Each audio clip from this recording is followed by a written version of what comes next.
today, bringing some more information to home buyers and sellers to help them be informed and to avoid making very costly mistakes in real estate and with mortgages. And thank you so much for joining me again this morning so that we can provide that information to anybody that's willing to take a listen for a few seconds and stop scrolling. There's some valuable information that we can bring to people each and every week here on Wednesdays. And there is a fantastic article that you just shared with me this morning that really is kind of bringing to light some information that is a little bit contradictory to some of the scary headlines that everybody's seeing, right? So I'll have you talk. I'm going to go ahead and share my screen so we can look at the article, and I'll have you kind of share a little bit of information on what that article had to say, if you don't mind talking about it a little bit. Sure. And, as you say, scary headlines are what sells. We all know that. When we watch the news, we know they're showing us the most sensationalized things, so we pay attention. Right. That's what gets viewers, but it doesn't mean it's the reality. And a lot of the experts you see on TV are always wrong. There's a guy that I follow, Barry Habib. He's like a mortgage market super expert, like the number one guy in the country on predictions and rates, etc. And he will often go and show clips of people on television saying, oh, the market is bad, we're headed for something terrible. Then go back and show those same people making quotes from 5 years ago, 10 years ago, and how wrong they were. How much income, wealth that folks would have lost if they listened to these so-called experts who are always negative, no matter what the market is doing, and always wrong. The article I sent over was about why today's housing inventories proves the market isn't headed for a crash. And it's all about the levels of inventory that are out there. And it's so different from when we've had a crash before. Inventory is picking up, yes, but it's still at historic lows. Demand is still way higher than the inventory available. Inventory is better than it's been, but if you look at the same time period, same week in 2019 before the pandemic hit, inventory is still down 42.6%. So there's just not enough houses out there. And with basic economics, the law of supply and demand, when there's more people looking to purchase and not enough houses to purchase or rent for that matter, it keeps home prices stable. It keeps them increasing, and same thing for rents. And a lot of it's just there's not a lot of homes coming onto the market. We had a huge refinance boom during the pandemic when mortgage rates hit ridiculous lows, artificially lowered by the Federal Reserve. Everybody refinanced. So all of those folks aren't selling their houses. So that's keeping inventory low. People that typically would be like, oh, maybe I'll upsize, maybe I'll downsize. They just refinance, and it takes a while to gain the benefits of that refinance. And, they do have an exceptionally low rate. Rates today, they're normal, they're average, maybe even still a little below average historically. But those folks who have those crazy low rates, they're hanging on to these homes. So there's a lack of inventory, and that's not going to be resolved anytime soon. Yeah. We're in a historically really unprecedented time of depleted inventory, and it's a hard picture to get your arms around, because I don't think people realize. Well, we hear the article, we hear the news all the time about how low inventory has been and how historically, we're not building enough homes and things like that. But then in part of this article, there's this additional layer of discussion about how new home construction. So one of the headlines that was coming out this week was how new home construction is hitting a recession. And it's a housing recession because new home purchases are going down. Well, there's a lot of layers to that conversation. One is that Exactly. it's extremely expensive for builders to build houses. So they're making very astute business decisions based on profit levels, which in a business intel, they are taking very strong business intelligence and making very strong business intelligent decisions to reduce production because they can see that interest rates have risen, which is putting a pinch on affordability of homes. They've already got affordability crisis with the cost of construction. They're at a kind of a maximum ability to produce because they're just even getting the quality labor, let alone getting the materials. The whole business model says, okay, we're going to cut back production here because it's a smart thing to do, because the Fed is trying to get everything settled down. We're trying to cool this economy off.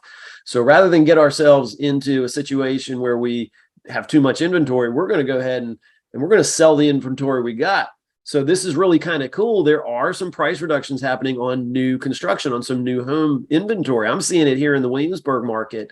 There are some new home communities that are right here, and builders are starting to offer some incentives that they hadn't been offering. They're offering incentives for realtors to bring buyers to those properties, which they haven't done in a while. So they're more willing to cooperate. And that's actually a good thing for home buyers, because it has been so hard for home buyers these last couple of years, and things are getting better for home buyers. And that's not a subject line that we hear a lot, but as those new construction projects kind of reduce their output, it puts a continued status of depletion on housing inventory. And as buyer demand has maybe mitigated a little bit because of the higher interest rates, there is still such a historic low. And this graph on the inventory is still historically low here on this article, is like, it's deep. I mean, we're at such a historically low level that when you make a small increase in inventory, percentage wise, it looks really big, but that percentage needs to continue to grow before we even get, and we were at historically low inventory levels in 2019. Yep. That's a perspective that is almost hard to get our arms around, because we're now so used to this inventory depletion. So home sellers are having to do more normal things. They're having to do more normal marketing when it comes to selling a home, which means working the numbers correctly, pricing your home adequately, making the proper decisions.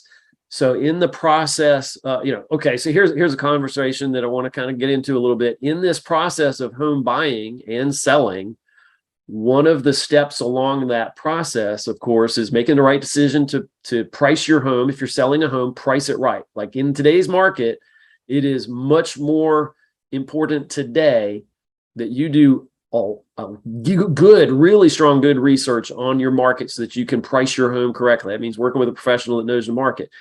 The other aspect of that is buying the home correctly, which means making sure that you're negotiating your deal correctly so that you can, get the right home at a good price.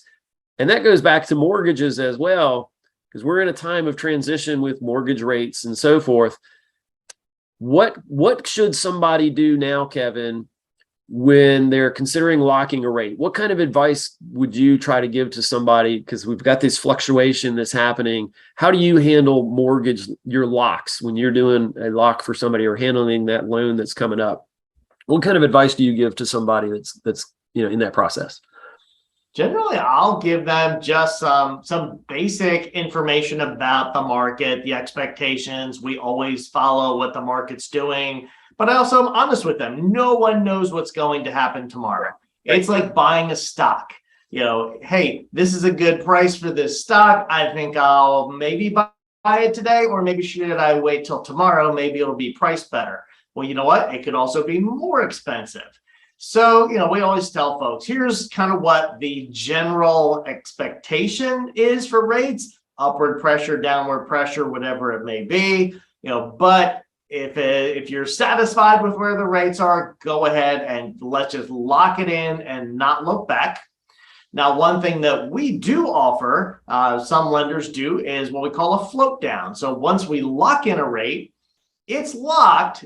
unless rates go down. So if it's to your favor, we can float down to a lower interest rate. So, let's say you locked in, just for round numbers, a rate of 5%. And then we had some really good days on the market while you're under contract moving towards closing, and rates dropped significantly, say down to 4.5. We would allow you to float down to a lower interest rate. So, my advice really to folks is sometimes it's better to be safe than sorry. I've used the analogy of a pilot. Pilots say, I'd rather be on the ground wishing I had taken off than taking off and wishing I had stayed on the ground. So, sometimes it's better just to lock in and be happy. And if your lender does offer that float down option, you actually have some protection against it going up, but still some opportunities if rates improve. See, that is kind of a little bit of the best of both worlds kind of thing. It's your cake and eat it too, almost, because now you can feel confident about where you are. And I think that's the important thing, is when you're making the decision to buy a home, make a decision to buy a home that you can afford. And I tell you, as American society, we gravitate towards so much of bigger is better, right? More has got to be better. And what often happens is this is important to understand. Nobody really uses their own money to buy a home. They're using money that is borrowed from a lender to make that transaction. And let's give some exceptions here. We do have cash buyers that are buying properties and so forth. Sure. But when you're doing that, it's really important to know that it's not always best to just go with the biggest. Oftentimes we find that we have so much excess that the smart decision is to make a more intelligent choice to do what's good for you. And sometimes doing what's good for you isn't necessarily going for that biggest house. And downsizing is something that keep in mind to help manage your costs, keeps your utilities at a more affordable level, helps you maintain, it's hard to maintain a really big house when you don't have, you got all your time committed to family, and the important things in life are not necessarily corollary to more is better, bigger right. is better.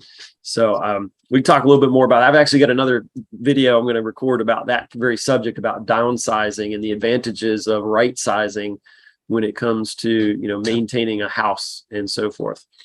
Well, Kevin, we've got this is great. I appreciate this article that you shared this morning. Thank you for sharing that discussion.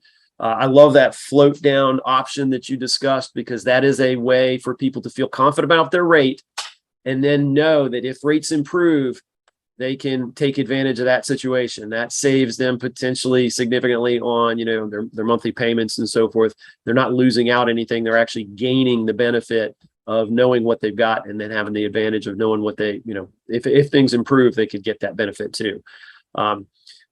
Big call, going on tomorrow evening at 6:00. We've got our live home buyer education class, and we're going to have an opportunity to share information with, what you have and what I have, as far as, helping people find a home, make the decisions, and really just bringing them some valuable information.